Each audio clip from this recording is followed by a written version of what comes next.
Yasmine Abdel-Fadel. Yasmine Abdel-Fadel. –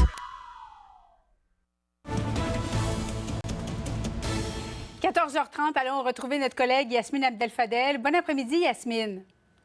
Bon après-midi, Julie. Bon, on se parle de Denis Coderre, de par ce sondage léger qui démontre qu'il y a vraiment un impact sur les intentions de vote chez les libéraux.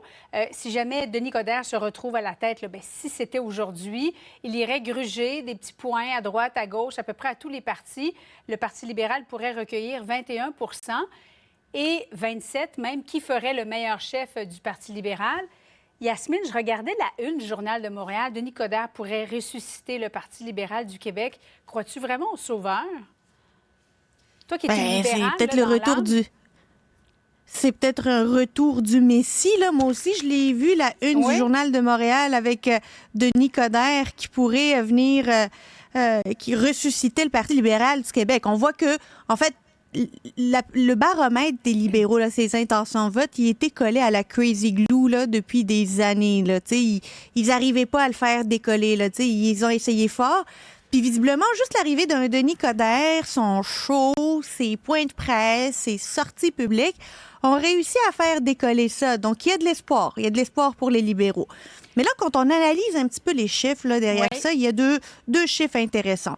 Il y a ce que représenterait Denis Coderre pour l'effet qu'il va avoir sur les intentions de vote. Bon, les libéraux vont passer de 15 à 16 vers 21 C'est un changement, mais ce n'est pas la panacée. D'un autre côté, on voit chez les électeurs libéraux, c'est 27 des électeurs libéraux qui voudraient voir un Denis Coderre à la tête du PLQ. 27 c'est loin devant Marc Tanguay, le chef actuel, Antoine Diome Charest et surtout Marois Risky, sur lequel se fondaient plusieurs espoirs. T'sais, Marois Risky arrivé en 4e position. Ça, c'est une lumière rouge qui s'allume pour elle. Et évidemment, la catastrophe, c'est pour Frédéric Beauchemin.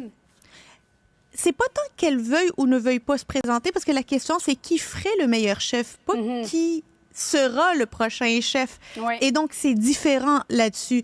On croyait tous, visiblement à tort, que les électeurs, notamment libéraux, mais pas juste, voudraient voir une Marois Risky à la tête du Parti libéral du Québec. Et on a des réponses un peu surprenantes aujourd'hui. Mais il ne faut pas voir ce sondage-là comme étant une finalité ou finalement que c'est dans le béton pour... Denis Coderre, il faut croire qu'il n'y a pas d'autres candidats qui arrivent. Est-ce que les électeurs libéraux, en disant on va prendre Denis Coderre en répondant à ce sondage-là, ils sont en train de lancer un message « Anyone qui vient, on veut personne qui vienne du caucus, là, trouvez-nous un sauveur, trouvez-nous quelqu'un de l'extérieur qui va venir redorer l'image ». C'est peut-être ça. Est-ce que c'est du désespoir ou est-ce que c'est vraiment une curiosité et un appui à Denis Coderre? On va le savoir au fur et à mesure que de nouvelles candidatures vont devenir publiques. Tu sais, Régis Labombe, en fin de semaine, à Salut Bonjour Week-end, a dit qu'il trouvait ça, pathétique. Là. Je ne sais pas si c'est vraiment le bon mot qu'il a employé, mais qu'il trouvait que Denis Coderre, finalement, était passé date. On va écouter un jeune qui l'appuie, Denis Coderre, Christopher Sirois. C'est le président de l'Association libérale de Lévis.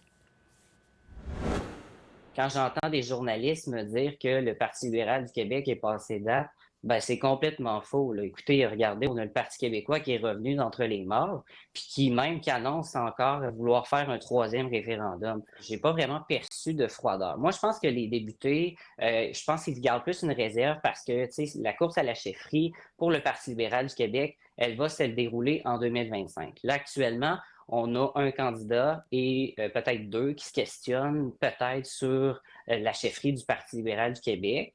Alors, le but étant d'attirer des candidatures. Es-tu d'accord avec ça? On ne peut pas être contre ça. Ce qu'il dit, ça a bien du bon sens. La candidature, il va y avoir d'autres candidatures. L'objectif, c'est de ne pas avoir de couronnement. Là où je dirais, j'ai juste une petite correction, c'est que la course va avoir lieu à partir de 2024. Là. D'ici les prochaines semaines, là, déjà au printemps, on va connaître les règles de la course au leadership.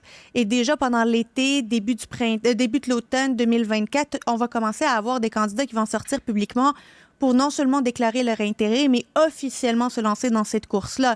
Et c'est là où ça va être intéressant. Le vote va se faire en 2025, mais le gros de la course va se faire décembre 2024, janvier 2025. Yasmine, merci beaucoup. Bon après-midi à toi. À demain.